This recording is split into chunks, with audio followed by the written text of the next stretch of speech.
Hello students, welcome to this session.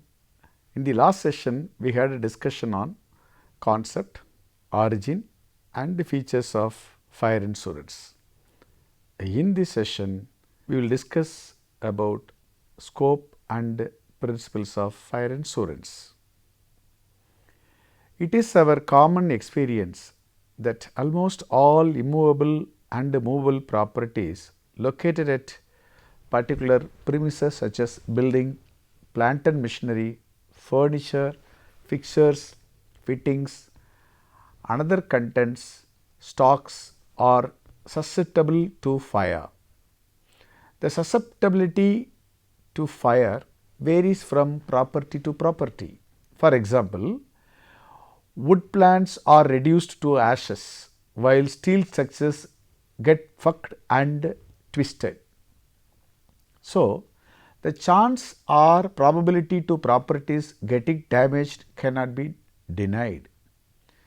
Provides compensation for loss of life as well. Apart from businesses, personal assets can also be insured against fire damage under fire insurance policy. It provides monetary compensation in case of loss or damage to personal property such as flats, furnishings, cloths, etc. Now, let us see scope of fire insurance. According to section 2 of Indian Insurance Act 1938, the scope of fire insurance are: number 1, fire insurance business is different from other insurance business in operation and covers the risk caused by fire. Number 2, in addition to the risk caused by fire, it also includes other reasons and occurrences which can be customarily be included among risks insured under fire insurance contracts. We can study the scope of fire insurance from two angles, namely, number 1, ordinary scope of fire insurance and comprehensive scope of fire insurance. Ordinary scope of fire insurance. It includes only those risks which define the narrower scope of fire insurance, namely the losses caused by fire only. Some losses caused by fire are included in the insurance against fire and some losses are left out. Number 1, risks covered under fire insurance. The risk causing losses have to be stated in the fire policy and only these risks are indemnified by the insurance company in case of loss. The risks caused by fire are generally included in the fire insurance. I am listed out. Number 1, fire or ignition. Number 2, blasting of boiler used for household purposes. Number 3, blasts of gas cylinders used for household cooking. Number 4, blast of gas used for the purpose of lighting and heating in any building, not being an industrial concern or factory using gas for purpose other than lighting and heating. The points which we have given, that is, blast causing fire must be uncertain and accidental. Now, we will discuss the second point, risks not covered by fire insurance. These are certain risks for which insurer do not indemnify the insured in case of loss. They are: number 1, loss, destruction, damage due to precious stones and metals, artistic goods and articles, maps, stamps, checks, checkbooks, archives and rare documents, etc. B, loss, destruction or damage caused by riot, civil disturbances, revolutions, war, aggression, internal emergencies, storms, cyclones, etc. Number 3, spontaneous fire in jungle or bushes. Number 4, spontaneous combustion caused by chemicals. Number 5, theft during fire or after the breakout of fire. Number 6, compulsory burning of goods or properties by the orders of government or court's decision. Next, comprehensive scope of fire insurance. Murderous fire policies have been introduced to cover various types of risks allied to the risk of fire. Coverage of such risks under the ambit of fire insurance has widened the scope of fire insurance. Some special policies have helped in a great way in broadening the scope of fire insurance, like number 1, by including the excluded perils and risks. Number 2, by including consequential loss and other indirect fire risks. In the first category, such excluded risks which cannot be insured under general insurance schemes have been brought under the cover of fire insurance. Such policies are called special perils insurance relating to spontaneous combustion, earthquakes, blasts, etc. In the category of consequential loss, the indirect risks or losses are covered. Such risks or losses are also known as consequential risks or losses. Expenses after the fire, rehabilitation expenses of the burnt factory, expenses of reorganizing the proper production, etc. are some of the examples of such risks or losses. Such risks have been brought under the cover of the fire insurance. Generally, consequential loss insurance and profit and loss insurance policies cover such indirect risks. Students, now let us see what are the fundamental principles of fire insurance. All the essential elements of a valid contract are applicable to fire insurance contract. But some of the major principles of fire insurance policies are: number 1, insurable interest. The insured should have insurable interest in the subject matter of the insurance. Such an interest may arise legally, which means by virtue of legal ownership, or equitably, by virtue of some other pecuniary relationship between the sort of ownership. In fire insurance, the insurable interest must be present both at the time of insurance and at the time of loss. In case of goods, insurable interest arises on account of number 1, ownership, number 2, possession, number 3, contract. Generally, the persons have an insurable interest in the subject matter of insurance. In case of fire policy, number 1, a person who has insurable interest in the property he owns. Number 2, a businessman has insurable interest in his stock, plant and machinery and building. Number 3, agent has insurable interest in the property of his principal. Number 4, partner has insurable interest in the property of partnership firm. Number 5, mortgagee has insurable interest in the property which mortgaged. The first principle of insurable interest. Now we will discuss about second principle of utmost good faith. Contract of insurance is a contract of utmost good faith. It is a condition of every fire insurance contract that both the parties, the insured and the insurer, should show utmost good faith towards each other in regard to the contract. It is the duty of the insured that he should make clear all the important points with regard to the subject matter of the insurance, so that the insurer may correctly estimate the risks involved.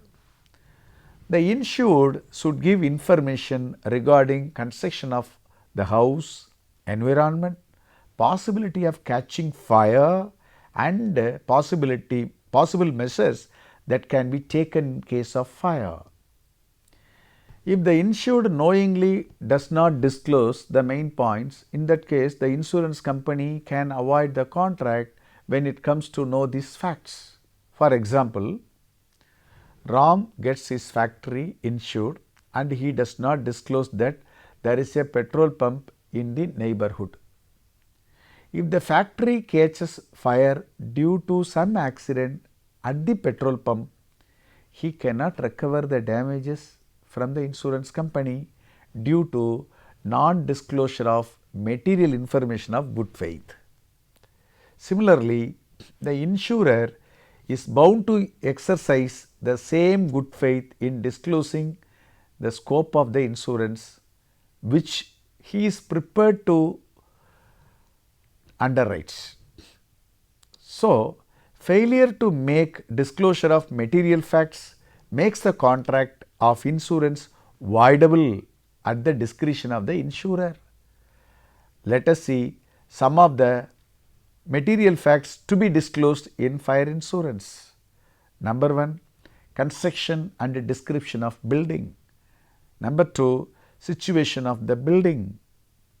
Number 3, particulars of occupier, whether office, residence, shop, godown, manufacturing unit or service unit, etc.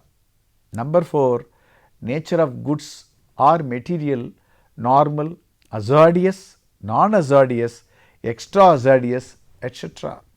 Number 5, particulars of previous losses suffered. Number 6, previously lodged claims and their settlement, etc. So, third principle we will discuss now, it is principle of indemnity. Another important principle in case of insurance of property like fire insurance is that of indemnity. A contract of fire insurance is a contract of indemnity under which the insurer or underwriter promises to indemnify the insured in case of any financial loss suffered by him on the happening of the event. In other words, the insurer undertakes to compensate the insured for the loss caused to him by the damage or destruction of the property insured. The compensation payable and the loss suffered are to be measured in terms of money. It should be noted that the principle of indemnity is not applicable to life insurance because a contract of life insurance is not based on principle of compensation. Purpose of all these contracts of indemnity is to put the insured in the same position after the event happened in which he was immediately before the event. Students, let us take an example of fire. The insured has taken a fire policy on his house and the house catches fire. He will be compensated for the damage caused to his house by fire. The sum for which the house is insured is fixed by the insured and should represent as accurately as possible the value of the house. But this sum is only the maximum amount which the insured can recover in the event of loss caused by fire. Subject to this maximum limit, the actual amount of compensations will be determined by the extent of damage caused by fire.